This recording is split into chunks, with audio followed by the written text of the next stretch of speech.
biasa dengan akal-akalan produk legislatif ini.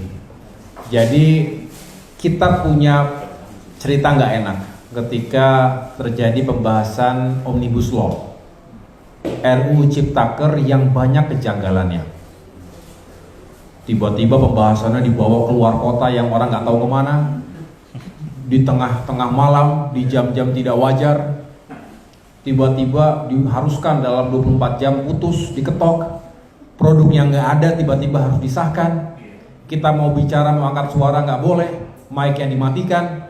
Jadi banyak sekali perilaku-perilaku yang janggal, tapi tetap disahkan. Nggak peduli ratusan ribu turun ke jalan, berbondong-bondong di masa Covid, tidak dipedulikan karena ya sudah harus terjadi. Aneh bin ajaib ketika mereka yang mengetok palu itu tidak bisa menjelaskan produknya mana nih ketok itu. Ingat gak waktu itu? 800 sekian halaman, 900 halaman, 1000 sekian halaman, balik lagi beda-beda. Kalau kurangnya titik koma saja masih mending, itu pun nggak boleh. Masa produk legislatif titiknya ketinggalan, komanya ketinggalan, apalagi kalau substansinya, pasal-pasalnya nggak benar. Jadi kita kok dianggap tidak mengerti, kita kok dianggap bodoh semua. Padahal banyak cacat prosedur dan cacat substansinya.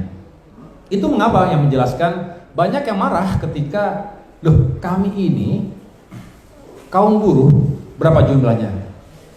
Belasan juta, puluhan juta mungkin yang terkategori pekerja, yang tergabung dalam serikat-serikat atau konfederasi pekerja, yang merasa tidak diajak bicara, yang merasa kalaupun diajak bicara itu cuman formalitas dan tidak benar-benar didengarkan aspirasinya. Jadi ada yang sangat diuntungkan dan banyak yang sangat dirugikan. Nggak adil, berat sebelah. Itulah mengapa kami juga kemudian bukannya skeptis ataupun pesimis ya, tapi berdasarkan pengalaman-pengalaman seperti itu nih kok gampang sekali ya ngutak-ngatik tadi kan, ngakal-ngakalin, akhirnya kemudian seolah-olah nggak dibahas lagi, tiba-tiba jeleger muncul dan hitungannya jam, tek putus jegret. Setelah itu masa bodoh, yang penting ikuti saja ya.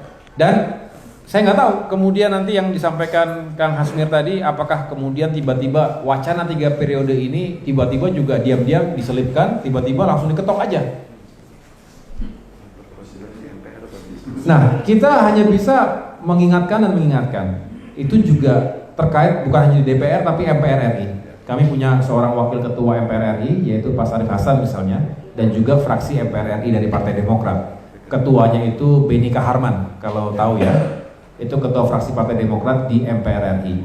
Jadi kami hanya bisa mengingatkan, memantau dan mengawasi jangan sampai tiba-tiba colongan gitu loh. Tiba-tiba kayak begitu-begitu lagi ketok palu aja. Nah, kalau 3 periode ini secara fundamental kita ahistoris. Kalau kita lupa ingatan, boleh saja. Tapi kita rasanya masih sehat ini kan? Nggak lupa ingatan bahwa dulu Indonesia mengoreksi dirinya sendiri. 1998, salah satu yang paling fundamental dari reformasi adalah pembatasan masa jabatan.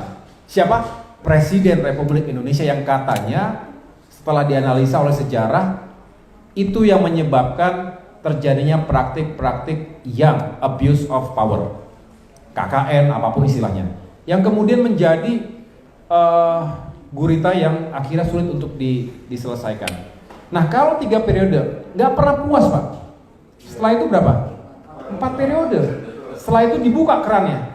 Setelah itu ujung-ujungnya apa? Seumur hidup.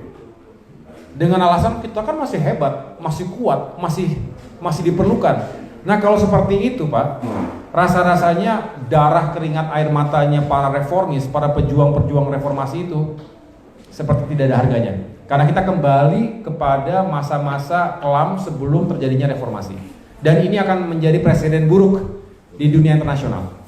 Saat ini kita justru harus menjadi contoh. Kalau enggak nanti ini akan terjadi berulang-ulang, semudah itu kekuasaan mengubah jalannya sejarah.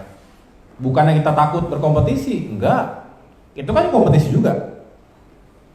Tapi ya jangan gitu-gitu banget lah. Kalau ingin berkuasa ya maksud saya harus ingat sejarahnya.